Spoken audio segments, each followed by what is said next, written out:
Hello guys, welcome back to my YouTube channel. This is again Ioana from Mirrorinterpretationtodorova. I am an interpreter and I will be your class instructor today, and we're going to talk how to maintain the flow of the session.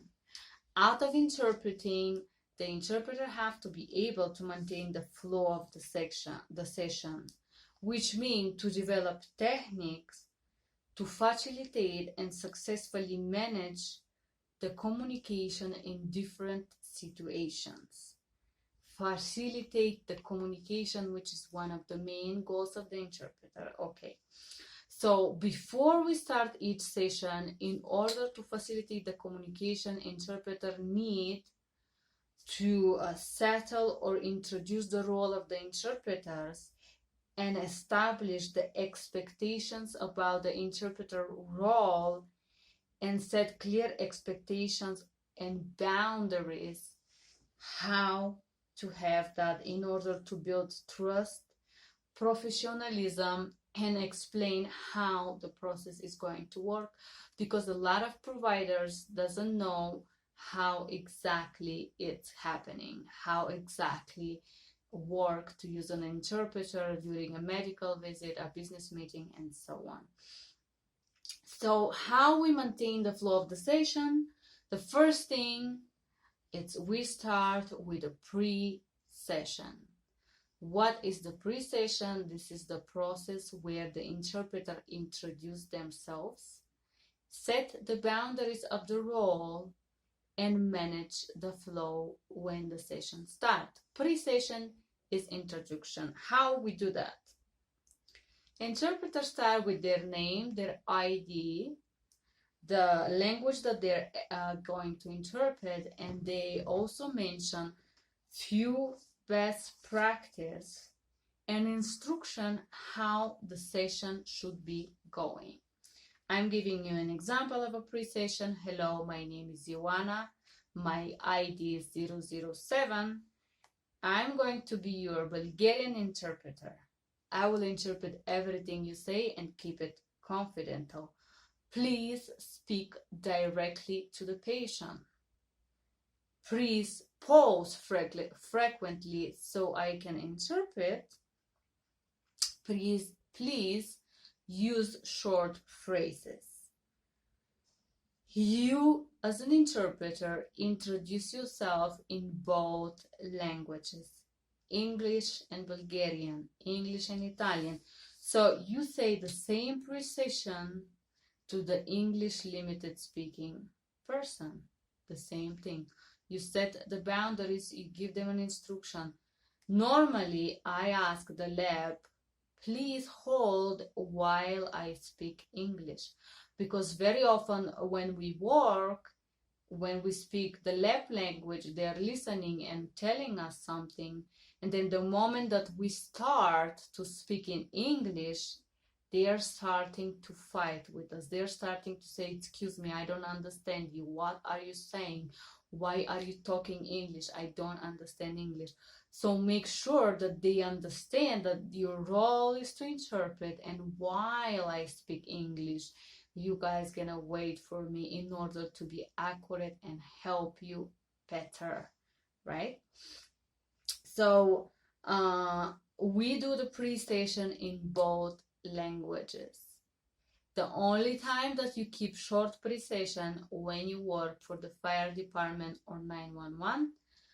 There only I introduce myself with my name and ID, and I said, please go ahead, and I immediately introduce into the lab language, or I interpret back whatever I say. If it's help, fire, help me, somebody's dying, I immediately cut it short, because in this kind of situation, you don't have time for the pre-session.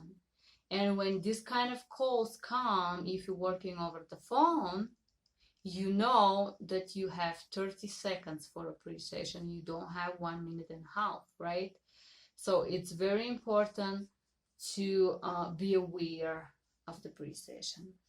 Okay, so another thing, if we interpret in person, If we're interpreting in business meeting and we're going to a business stand, there is a special seat for the interpreter. Normally, it's near the buyer's company or near the buyer's country if it's an international intercultural technology fair.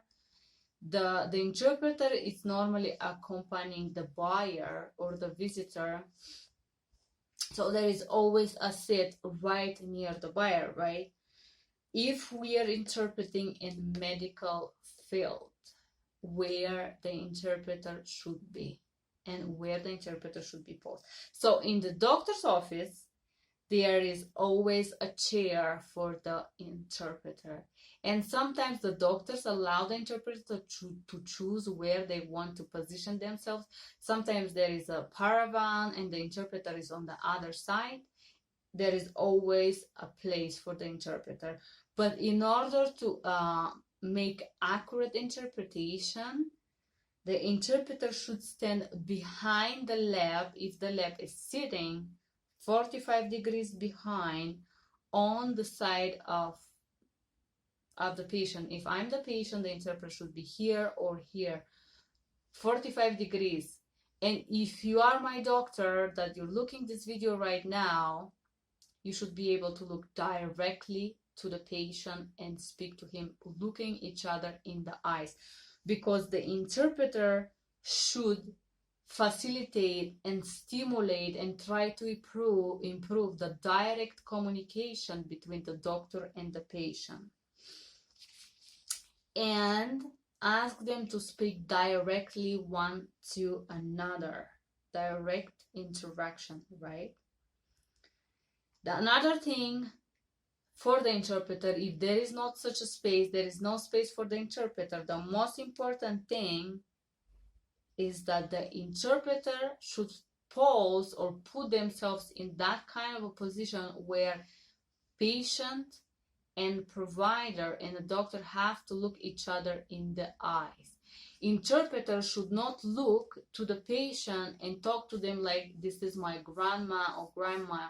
No, the interpreter should look his notes. Interpreter should look his notes, and the provider and the patient have to have direct communication, right? So often when the providers that has not used interpreter, they start, oh, okay, interpreter, very nice. Please ask him, is he feeling any pain?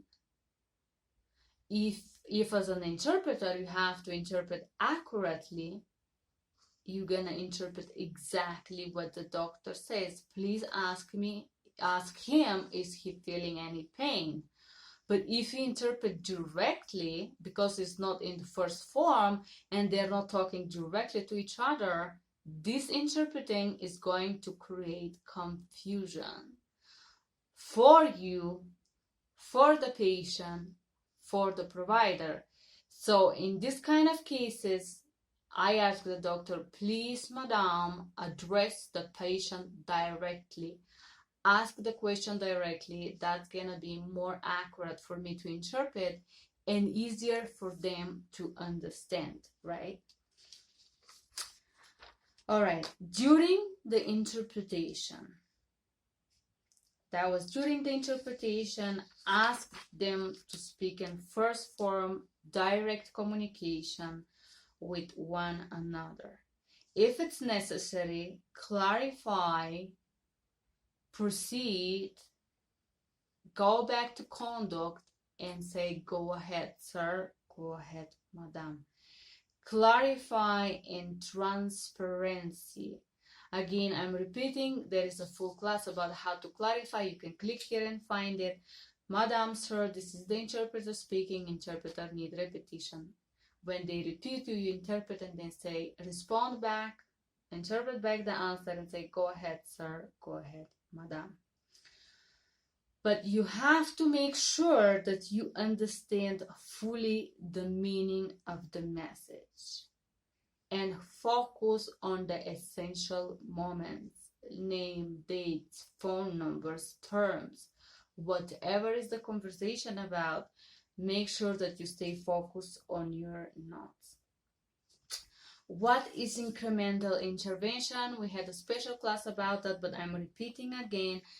In order to maintain the flow of the session as an interpreter, you have to be able, from message conveyor, to switch to the role of clarifier and to switch back to the message conveyor.